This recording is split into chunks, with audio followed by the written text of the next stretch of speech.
Father of basic education, ये महात्मा गांधी को ही कहा जाता है। यही मैं बता दूं 1917 में एनी बेसेंट पहली महिला जो कि अध्यक्ष बनी थी आईएनसी की, वो थी एनी बेसेंट। 1917 में कलकत्ता सेशन में ये पहली महिला अध्यक्ष बनी थी। और 1925 में सरोजनी नायडू ये पहली भारतीय महिला थी जो कि इंडियन नेशनल कांग्रेस की अध्यक्ष बनी थी। सरोजनी नायडू हैं, इनको नाइटिंगेल ऑफ इंडिया के नाम से भी जाना जाता है। Hello guys, welcome to my YouTube channel Sangeeta classes. आज हम करने वाले हैं सेट 2, जो कि हमने स्टार्ट किया है टॉप 1000 प्रीवियस ईयर क्वेश्चन, जो कि बहुत इंपॉर्टेंट है हर एग्जाम के पॉइंट ऑफ व्यू से। तो आज हम सेट 2 में अगले 25 क्वेश्चंस करेंगे, उन्हें डिटेल में समझेंगे। चलिए स्टार्ट करते हैं। क्वेश्चन नंबर 1 है, the idea of fundamental rights in Indian constitution adopted by. भारतीय संविधान में मौलिक अधिकार किस देश से लिए गए? जब हमारा संविधान लिखा गया तो उसमें अलग अलग देशों से अलग अलग चीज़ें ली गई थी, जिसमें कि फंडामेंटल राइट्स जो मौलिक अधिकार है बहुत इंपॉर्टेंट है हमारे लिए, किसी भी देश के नागरिक के लिए सबसे ज़्यादा इंपॉर्टेंट होते हैं। ये लिए गए यूएसए से ही fundamental rights same to same हमारे संविधान में डाले गए। इसके अलावा जो प्रेसिडेंट पे इम्पीचमेंट लगता है, महाभियोग चलाया जाता है, उन्हें हटाने की प्रक्रिया है, वो राष्ट्रपति पर जो महाभियोग है वो भी यूएसए से लिया गया था। इसके अलावा वाइस प्रेसिडेंट, उपराष्ट्रपति की जो पद की बात की गई है वो भी यूएसए से ली गई थी। इसके अलावा दूसरी कंट्रीज से बात करते हैं। रशिया से लिए गए थे फंडामेंटल ड्यूटीज, मौलिक कर्तव्य।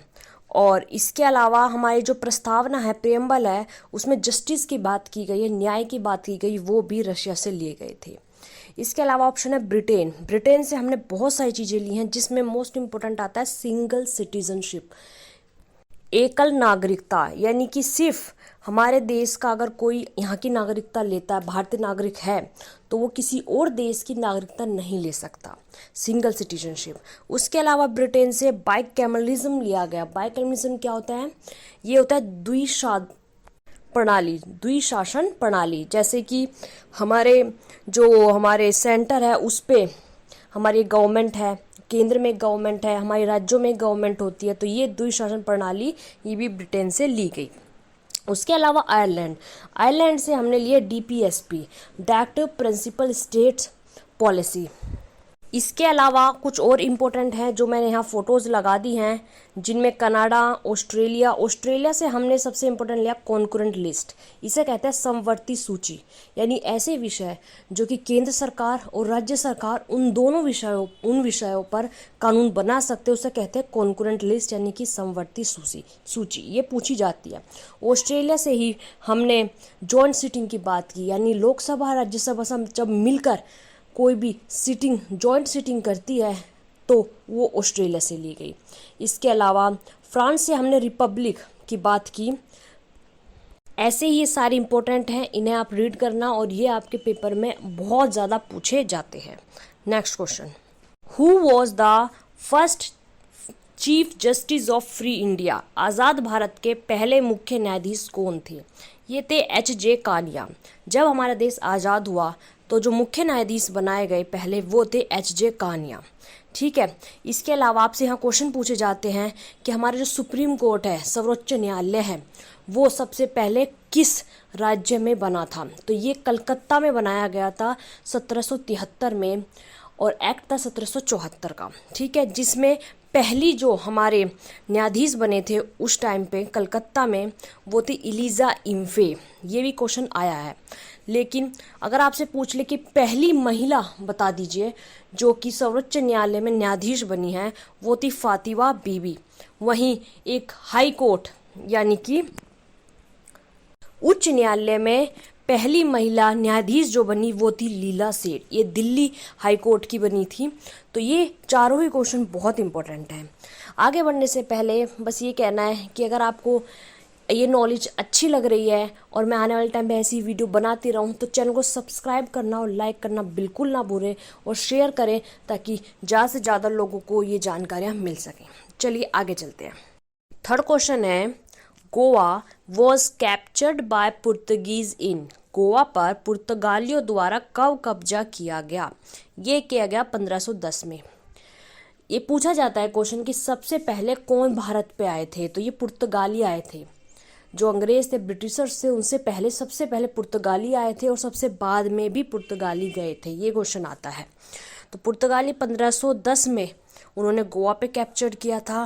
लेकिन सबसे पहले अगर बात की जाए कौन आया था पुर्तगाली, तो 1498 में आया था वास्को डी गामा।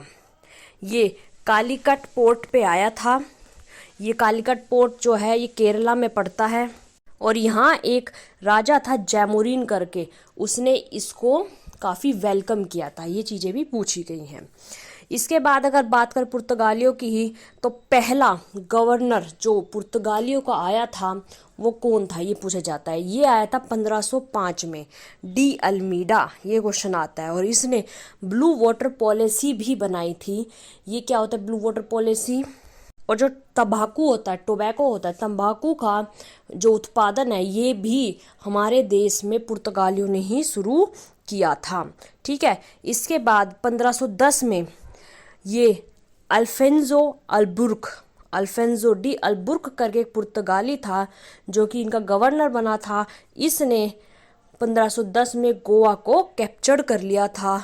ये एक आदिल शाह करके था, बीजापुर का राजा, उससे छीन लिया था। ठीक है। और 1961, ये 1961 है, इसमें जो पुर्तगाली थे आखिरी बार सबसे लास्ट में पुर्तगाली ही भारत से गए थे और आज़ादी के बाद 1961 में पुर्तगालियों को ने जो गोवा था भारत को सौंपा और वो यहाँ से चले गए।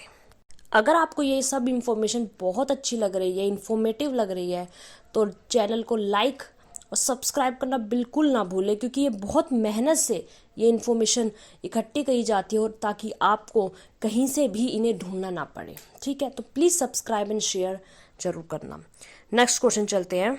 The theory of economic drain of India during British imperialism was propounded bye, जो अंग्रेजों द्वारा भारत में धन निकासी सिद्धांत किसने दिया? ये सीधा पूछा जाता है पेपर में, धन निकासी सिद्धांत। ठीक है। ये किसने दिया? ये दिया डीबी नौरोजी, दादाबाई नौरोजी ने। दादाबाई नौरोजी पहले भारतीय थे जिन्हें ब्रिटिशर्स की जो पार्लियामेंट, इनकी जो संसद थी, ब्रिटिश की जो संसद थी, उसमें चुना गया था। ये क्वेश्चन भी पूछा गया है। इसके साथ ही मैं बता दूं, इनकी एक बहुत इंपॉर्टेंट किताब पेपर में पूछी जाती है कई बार, वो है poverty and the un British rule in India. ये किताब पेपर में सीधी सीधी आती है। Poverty and the un British rule in India, ये किताब दादाभाई नौरोजी ने लिखी थी। और जो पर कैपिटा इनकम एक कहते हैं, मतलब कि भारत के अंदर हर एक जो नागरिक है, सिटीजन है, उसकी कितनी इनकम पड़ती है एक दिन में, इसके बारे में भी दादाभाई नौरोजी ने दिया था।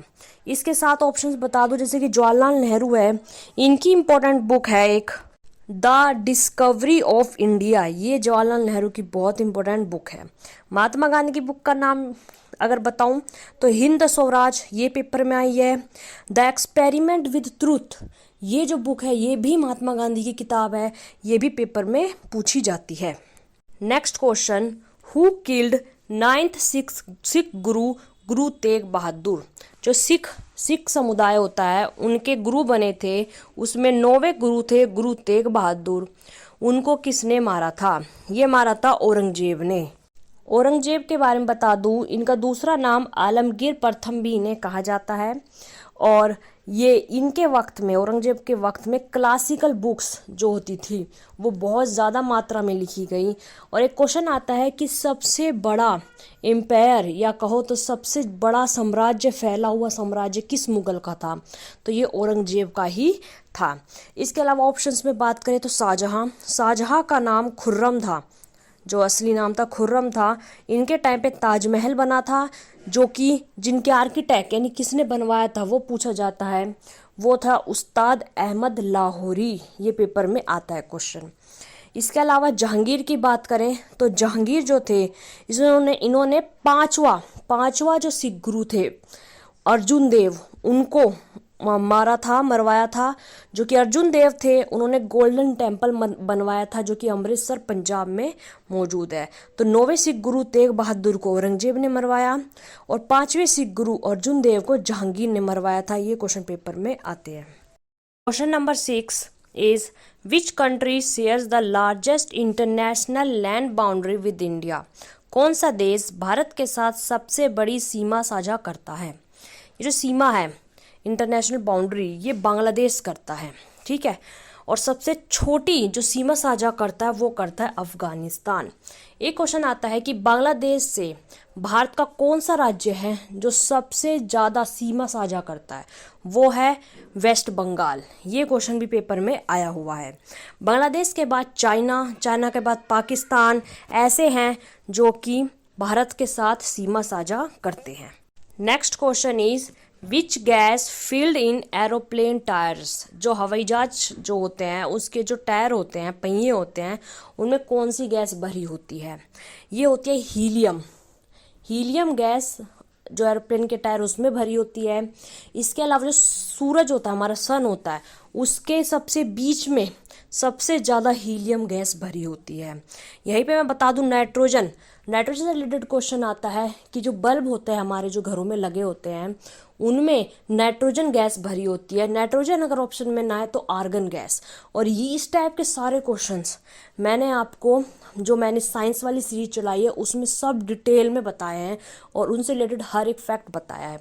अगर किसी ने वो वीडियोस नहीं देखे तो उन्हें ज़रूर देखें। उनका लिंक मैं डिस्क्रिप्शन में डाल दूंगी, जाएं और वो वीडियो पहले देखें। उसके बाद आपको इस ऐसे स्टैटिक क्वेश्चन आपको 1 मिनट में याद हो जाएंगे और सब बहुत अच्छे से मैंने वहाँ बताए हैं। सबके नोट्स बनाइएगा और सब अच्छे से तैयार कीजिएगा। चलिए यहाँ मैं बता दूँ CO2 और CO के बारे में। जो ड्राई आइस होती है आपकी, ड्राई CO2 अगर बोले तो CO2 का सॉलिड फॉर्म यानी कि जो कि होती है आपकी ठोस में ड्राई CO2 होती है, वो ड्राई आइस कही जाती है। ये पेपर में पूछा गया है। अगर पूछे CO2 और CO2 यानी carbon dioxide, CO carbon monoxide, इन दोनों में कौन सी ज़्यादा खतरनाक है लोगों के लिए, तो वो है कार्बन मोनोऑक्साइड CO। क्योंकि कार्बन मोनोऑक्साइड अगर इंसान इनहेल करता है, अंदर उसको सांस के द्वारा अंदर लेता है, तो वो उस हमारे जो ब्लड होता है, हीमोग्लोबिन होता है उसमें, उसके साथ रिएक्ट करता है, उसमें घुल जाता है। और वो जो ऑक्सीजन होता है, जो हीमोग्लोबिन ऑक्सीजन लेता है, वो लेने की जो उसकी कैपेसिटी होती है वो घटा देता है, जिससे कि जो कोई भी ह्यूमन बीइंग है, इंसान है, उसकी सांस मतलब उसे सांस आना बंद हो जाता है और कुछ टाइम में ही उसकी मौत हो जाती है। तो ये क्वेश्चन भी पूछा गया है कि CO क्यों हीमोग्लोबिन में मतलब इंसानों के लिए क्यों खतरनाक होता है। क्योंकि वो हीमोग्लोबिन से रिएक्ट कर लेता है और ऑक्सीजन को घुलने की जो उसकी जो कैपेसिटी है उसको घटा देता है।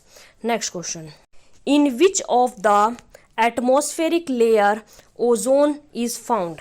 किस वायुमंडलीय परत में ओजोन परत पाई जाती है। ओजोन का फॉर्मूला लिख ले, O3। जब ऑक्सीजन के 3 मॉलिक्यूल जुड़ जाए तो O3 ओजोन लेयर बन जाते हैं।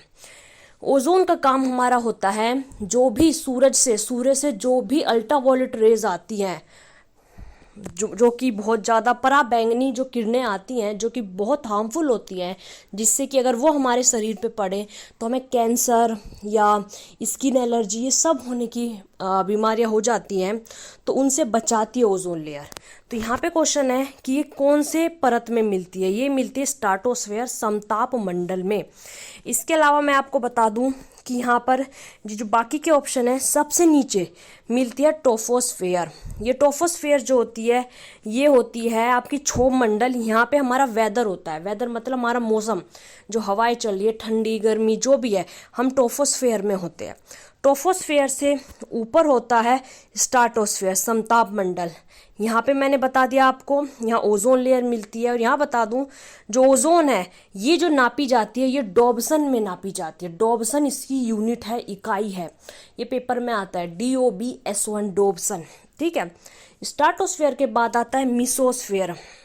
ठीक है। और मिसोस्फेयर जो होती है इसे मध्य मंडल कहते हैं। और मिसोस्फेयर सबसे ज़्यादा ठंडी परत होती है जो हमारी पूरे एटमॉस्फेयर की जितनी भी हमारी वायुमंडलीय परत है उनमें।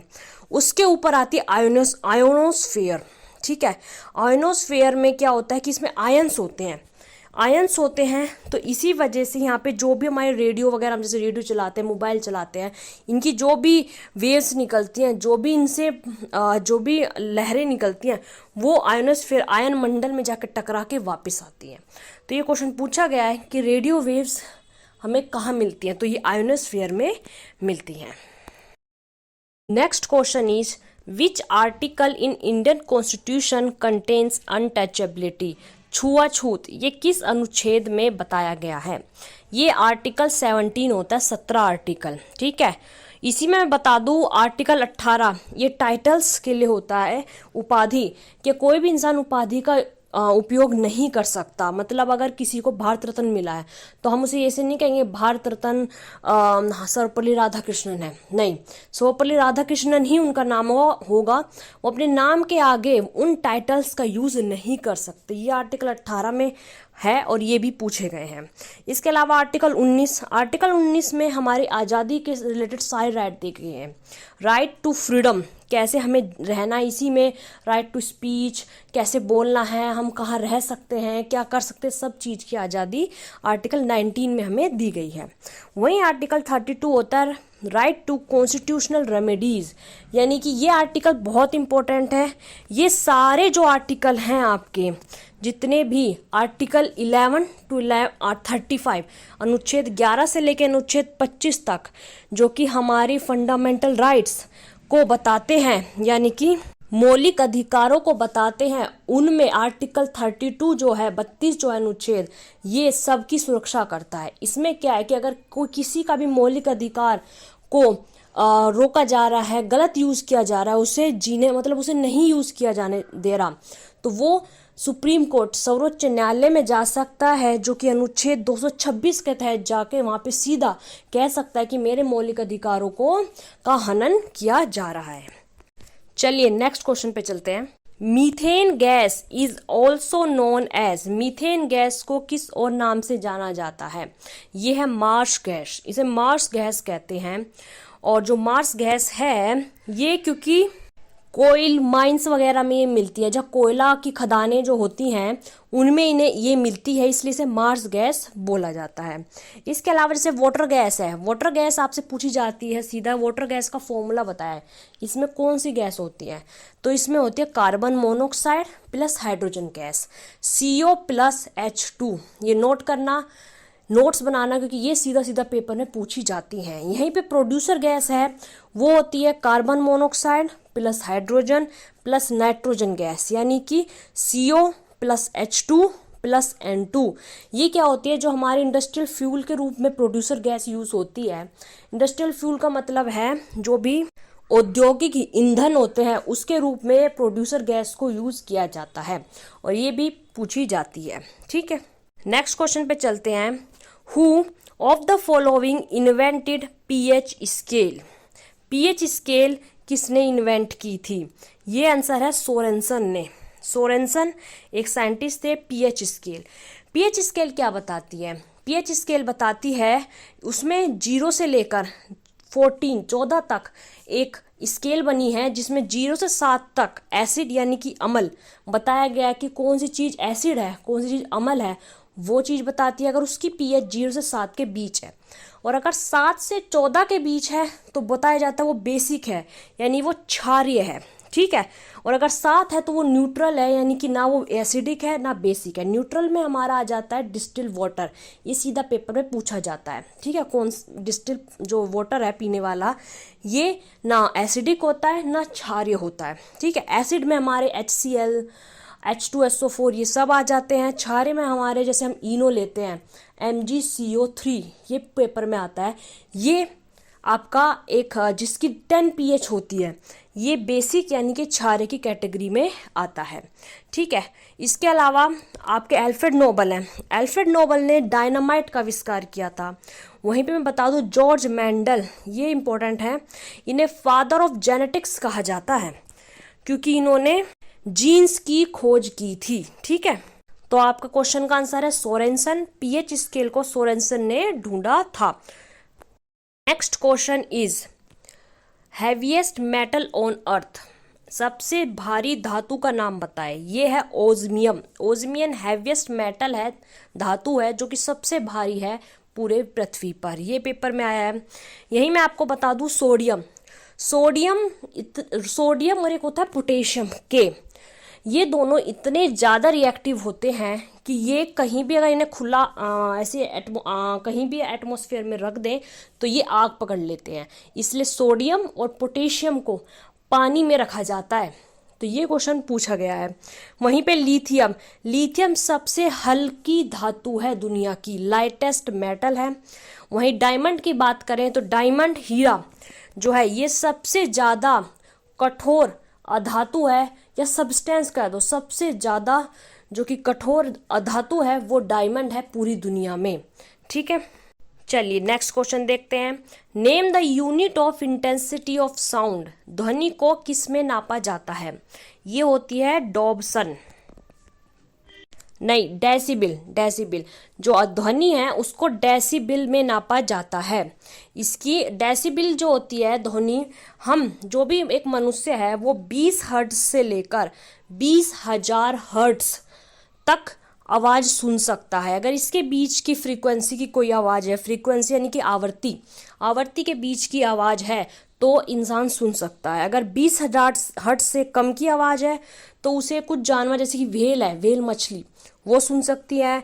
और अगर 20,000 हर्ट्ज से ऊपर की कोई आवाज़ है, उसे जैसे कि डॉग होता है, कोई भी कुत्ता होता है, वो उसे सुन सकता है, हम नहीं सुन सकते। ठीक है, यही मैं बता दूं वोल्ट। वोल्ट जो होता है ये पोटेंशियल डिफरेंस जिसे कहते हैं विभवांतर, विभवांतर की ये इकाई होता है, एसआई यूनिट होता है वोल्ट। वहीं एम्पियर, करंट एम्पियर में नापा जाता है। विद्युत प्रवाह जो होता है, विद्युत प्रवाह को एम्पियर में नापा जाता है। और जो हर्ट्ज है ये फ्रीक्वेंसी, आवर्ती की एसआई यूनिट होती है। Next question, which of the following tissue joint bone to bone, एक हड्डी को दूसरी हड्डी से जोड़ने वाले टिश्यू का नाम बताएं, ऊतक का नाम बताएं। ये है आपकी, अभी मैंने बताया था लीगामेंट, लीगामेंट होती है। ठीक है, यहीं पे टेंडन देखिए, टेंडन क्या होता है, जब बोन को मसल से जोड़ा जाता है तो उस ऊतक का नाम टेंडन आता है। यानी कि एक हड्डी है और एक मसल है, अगर वो दोनों को जोड़ा गया तो टेंडन के जरिए जोड़ा जाता है।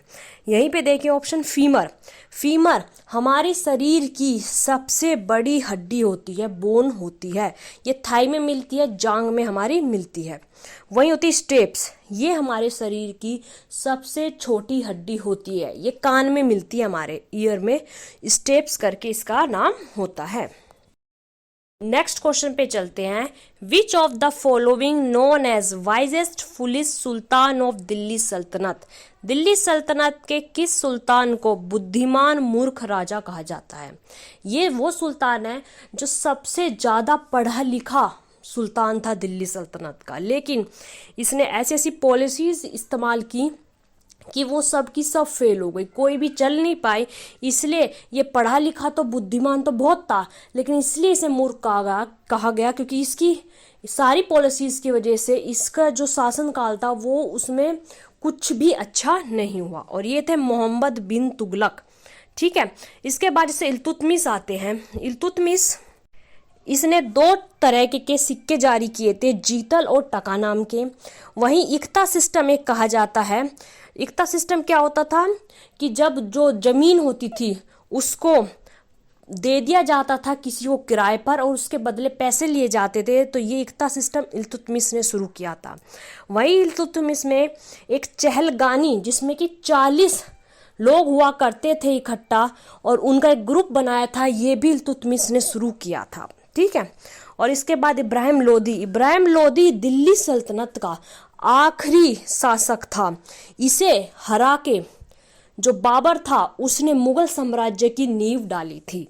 ठीक है, और इब्राहिम लोदी को जब बाबर ने हराया था और दिल्ली सल्तनत खत्म हुई थी और मुगलों का शुरुआत हुई थी, वो था 1526 का वर्ष, जिसमें कि पानीपत की पहली लड़ाई हुई थी इब्राहिम लोदी और बाबर के बीच, और बाबर उसे जीत गया था। यही बता दूं मैं कि मोहम्मद बिन तुगलक के टाइम पे एक इब्न बतूता करके एक बहुत बड़ा जो कि विद्वान था, उसने एक किताब लिखी थी रिहल्ला करके, और ये किताब भी पेपर में पूछी जाती है। Next question is which of the following related with Balwant Rai Mehta committee. ये कुछ कमेटी हैं जो कि आपसे बहुत पूछी जाती हैं। इसमें इम्पोर्टेंट, सबसे इम्पोर्टेंट है बलवंत राय मेहता कमेटी। ये किस से जुड़ी हुई है? ये पंचायती राज से जुड़ी हुई है, पंचायती राज। इस कमेटी ने पंचायत को 3 टायर सिस्टम, 3 हिस्सों में बताया था, जिसमें इसी पंचायत में इस कमेटी के तर्ज पर राजस्थान में 1959 में 1959 में नागौर में सबसे पहली पंचायत बनी थी, जो कि पूछा गया है। ठीक है, और बता दूं जो पंचायती सिस्टम है ये 73 अमेंडमेंट एक्ट यानी कि 73वें संविधान संशोधन के तहत इसे भारतीय संविधान में जोड़ा गया था। इसके बाद आता है फाइनेंस कमीशन। फाइनेंस कमीशन का अनुच्छेद 280 आता है, आर्टिकल 280, ये सीधा सीधा पेपर में पूछा जाता है। फाइनेंस कमीशन यानी कि वित्त आयोग। वित्त आयोग के इस टाइम के जो 15वें जो कि अध्यक्ष थे वो NK सिंह थे। वहीं पे म्यूनिसिपैलिटी को 74वें संविधान संशोधन के तहत भारतीय संविधान में जोड़ा गया था। Next question, how many players in baseball. Baseball जो एक खेल है इसमें कितने प्लेयर्स होते हैं? ये होते हैं 9। ये स्टैटिक का क्वेश्चन है, इस तरह के क्वेश्चंस पूछे गए हैं। जैसे पूछा जाता है 11, ये हॉकी में होते हैं, फुटबॉल में, क्रिकेट में 11 खिलाड़ी होते हैं। वहीं 8 खिलाड़ी आपके कबड्डी में खेलते हैं, वहीं 5 खिलाड़ी आपके बास्केटबॉल में होते हैं। ऐसे ही पोलो में 4 खिलाड़ी होते हैं, और इस तरह के क्वेश्चंस बहुत पेपर में आते हैं। चलिए नेक्स्ट क्वेश्चन पे चलते हैं। Imposition of president rule in state is governed by which article. किस अनुच्छेद द्वारा राज्य में राष्ट्रपति शासन लगाया जाता है? ये अनुच्छेद है 356। इसमें क्या होता है कि अगर कोई राज्य में कोई भी राज्य सरकार बहुमत में नहीं होती है तो उस वक्त राष्ट्रपति शासन लग जाता है, और उस पे जो राज्यपाल होता है, गवर्नर होता है उस स्टेट का, वो राष्ट्रपति के नाम पर वहाँ पर शासन करता है जब तक कि नई सरकार वहाँ नहीं बन जाती।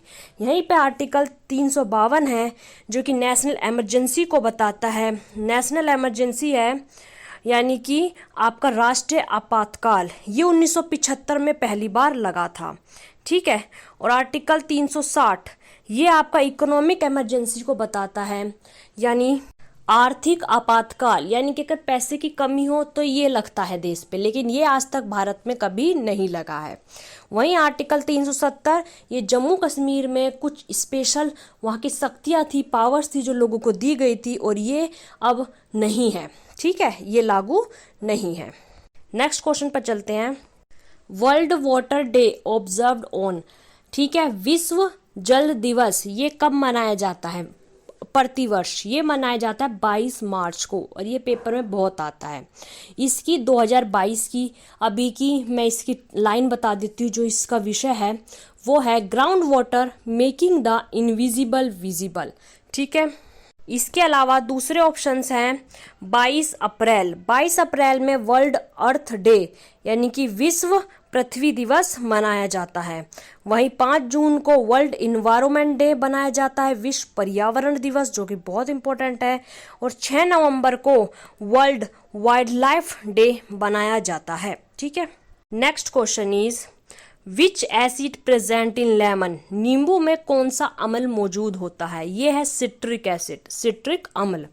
इसके अलावा मैलिक अम्ल जो होता है ये एप्पल, सेब में मिलता है। फॉर्मिक अम्ल जो है ये चींटी के काटने, एंट स्टिंग से मिलता है। टार्ट्रिक अम्ल जो है हमारी इमली यानी टैमरिंड में मिलता है। तो ऐसे ही जो हमारे एसिड्स हैं ये कई बार पेपर में पूछे जाते हैं।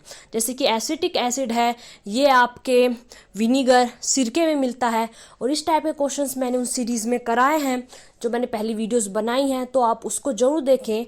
और जो सेट 1 इसका 1000 क्वेश्चंस का मैंने बनाया उसकी लिंक भी नीचे डिस्क्रिप्शन में दे दूंगी, उसको भी देखें। वो 25 क्वेश्चन भी आपके बहुत इंपॉर्टेंट है। और सेम इसी तरीके से मैंने आसपास के सारे क्वेश्चंस एक क्वेश्चन के अंदर कवर किए हैं। चलिए नेक्स्ट क्वेश्चन पे चलते हैं। Nephron is a unit of which of the following. Nephron शरीर के किस अंग की इकाई है? इकाई का मतलब होता है, पहले इसका आंसर देखते हैं, गुर्दा, किडनी। ये किडनी में सबसे छोटी इकाई होती है, यानी कि इसी से शुरू होती है एक किडनी के अंदर कैसे काम होता है। ठीक है, यहीं पे मैं आपको बता दूं, ब्रेन यानी कि मस्तिष्क की इकाई होते हैं न्यूरॉन। ठीक है, जो कि हमारे कोई भी जो हम क्या महसूस करते हैं, हमें मान लो कहीं हमारा हाथ जल गया, हम एकदम से हाथ हटा दिया, तो वो क्या होते हैं, न्यूरॉन्स होते हैं, एकदम से हमारे मस्तिष्क में जाते हैं और हमें बताते हैं कि यहाँ से हाथ हटाओ। तो ये होते हैं न्यूरॉन्स, जो कि ब्रेन यानी मस्तिष्क के इकाई यूनिट होती है। वहीं अगर बात करें तो लंग्स की जो इकाई यूनिट है वो है एल्वियोली, ALVEOLI। ये सबसे छोटी यूनिट होती है एक लंग्स यानी कि फेफड़े की। चलिए नेक्स्ट क्वेश्चन देखते हैं। First Indian governor general of free India, जो आज़ाद भारत 1947 में जब भारत जो आज़ाद हुआ उस टाइम हमारे उस वक्त, उसके बाद पहले भारतीय गवर्नर जनरल कौन थे? वो थे राजगोपालाचारी। और यही मैं आपको बता दूं, अगर आपसे पूछे पहले गवर्नर जनरल फ्री इंडिया के, आज़ाद भारत के कौन थे, भारतीय नहीं, पहले गवर्नर जनरल, ये थे लॉर्ड माउंटबेटन। ये आखिरी वायसराय भी थे भारत के और पहले आज़ाद भारत के आपके गवर्नर जनरल भी थे। लेकिन आपसे अगर पूछे भारतीय गवर्नर जनरल पहले कौन से थे आज़ाद भारत के, तो वो राजगोपालाचारी थे। यही मैं आपको बता दूं, वॉरेन हेस्टिंग, ये 1773 में जब एक्ट आया था, ये बंगाल के पहले गवर्नर जनरल बने थे। फर्स्ट गवर्नर ऑफ बंगाल जो बने थे वो वॉरेन हेस्टिंग थे। वहीं पे लॉर्ड कैनिंग पहले वायसराय बने थे इंडिया के, ये बने थे 1858 में। ठीक है, और ये सारे क्वेश्चंस पेपर में पूछे जाते हैं। ठीक है, नेक्स्ट क्वेश्चन पे चलते हैं। When did Mahatma Gandhi became the president of INC, Indian national Congress, जो कांग्रेस थी, for the first time? Mahatma Gandhi Congress के पहले अध्यक्ष कब बने थे? ये बने थे 1924 में। ये 1924 में बने थे और ये सेशन था बेलगांव में। बेलगांव एक गांव का नाम है। बेलगांव सेशन था 1924। उसमें महात्मा गांधी पहली बार जो कि आपके अध्यक्ष बने थे इंडियन नेशनल कांग्रेस के। इसी के साथ मैं आपको ऑप्शन में बता दूं कि इसी सेशन में बेसिक एजुकेशन के बारे में इन्होंने एक रेजोल्यूशन पास किया था, यानी एक प्रस्ताव पास किया था। बेसिक एजुकेशन यानी कि क्या, किस तरीके की जो कि मूल शिक्षा कैसी होनी चाहिए। इसी वजह से फादर ऑफ बेसिक एजुकेशन ये महात्मा गांधी को ही कहा जाता है। यही मैं बता दूं, 1917 में एनी बेसेंट पहली महिला जो कि अध्यक्ष बनी थी आईएनसी की, वो थी एनी बेसेंट। 1917 में कलकत्ता सेशन में ये पहली महिला अध्यक्ष बनी थी। और 1925 में सरोजनी नायडू ये पहली भारतीय महिला थी जो कि इंडियन नेशनल कांग्रेस की अध्यक्ष बनी थी। सरोजनी जो नायडू हैं, इनको नाइटिंगेल ऑफ इंडिया के नाम से भी जाना जाता है और ये चीज भी कई बार क्वेश्चंस में देखी गई है। चलिए अगले क्वेश्चन पे चलते हैं।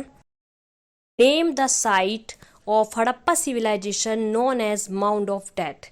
किसको, सिंधु सभ्यता के किस स्थल को मृतकों का टीला भी कहा जाता है? यानी कि सिंधु सभ्यता, इंडस सिविलाइजेशन।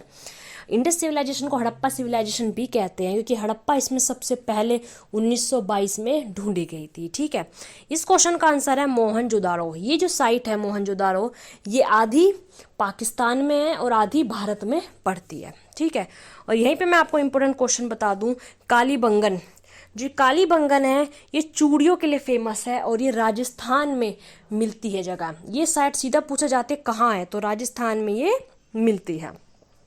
वहीं लोथल एक डॉकयार्ड है।